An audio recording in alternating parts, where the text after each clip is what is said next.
Next question है आपका English की सीरीज़ का, kick against your authority is a manifestation of teenagers. यानी कि जो किक वर्ड है उसके अगेंस्ट अथॉरिटी मैनिफेस्टेशन टीनेजर्स के लिए आप में से इन 4 ऑप्शंस में से आपका कौन सा ऑप्शन बेस्ट है इनके लिए?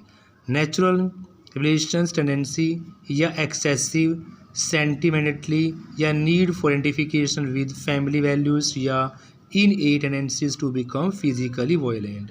तो स्टूडेंट्स आपका इन चारों ऑप्शंस में से जो नेचुरल रिलेशंस टेंडेंसी है वो आपका बेस्ट ऑप्शन होगा। नेक्स्ट क्वेश्चन आपका, he is now programmed to reject your values implies that the teenagers. ये पैर आपका टीनेजर्स के ऊपर है कि किस प्रकार वो अपनी वैल्यूज़ को समझते हैं और किस प्रकार वो उसको रिजेक्ट करते प्रोग्राम्स को। फर्स्ट ऑप्शन है derives much pleasures in going against the family, या capable of programming his behaviour carefully, या rejects parents values out of the sheer spite, या behaves in such a way becomes of the biological factors.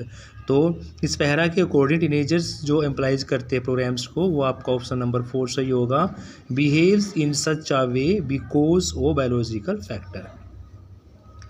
Next question आपका, author says that parents can not prevent their teenage children from making mistakes, what is advice to the parents. Authors ये कहना चाहते हैं कि जो parents हैं वो अपने बच्चों को टीनेजर्स को नहीं रोकते कोई मिस्टेक्स करने के लिए, तो क्या सलाह दी गई है पेरेंट्स के लिए? डोंट ट्राई टू से टीनेजर्स और मेक देयर लिव्स ईजियर, कि भी वो टीनेजर्स को सेव करने के लिए ना रोके, उनकी लाइव्स को ईजी बनाएंगे। Be the last person to approach the teenagers with advice, और वो उसको ना ही कोई ऐसी सलाह दे। Don't watch the children growing up at this stage because it can be painful. अगर हम बच्चों को ग्रोइंग अप होने से रोकेंगे तो उनके लिए क्या होगा, वो एक पेनफुल होगा। या be available for consultation and listen to the teenagers, कि भी हमें बच्चों की बातें सुननी चाहिए, उनको सलाह देनी चाहिए। तो इस बात से इस पैरे के लिए मना किया हुआ है ऑथर्स ने।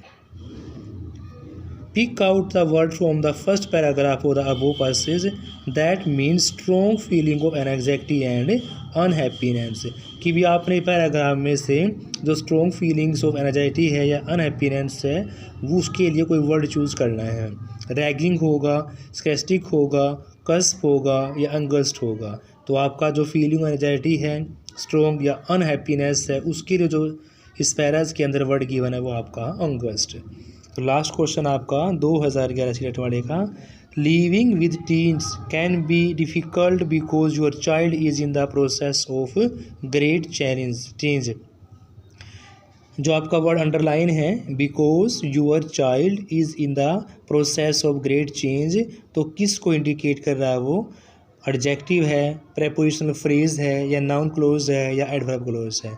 यानी कि वर्ब की विशेषता को प्रकट करेगा, जो क्रिया की विशेषता को प्रकट करेगा वो क्या कहलाएगा? आपका क्रिया विशेषण। यानी कि इस अंडरलाइन के अंदर आपका जो because your child is the progress of great chance क्या गिवन आपका? Adverb close. Thank you students, आपका 2011 का जो पेपर है उसका कंप्लीट सोल्यूशन मैंने करवा दिया है। बाकी वीडियोस भी अपलोड कर रखी है, तो आपको जिसमें भी कंप्लीट देखना है तो आप कंप्लीट इसका सोल्यूशंस को देख सकते हैं। Thank you students.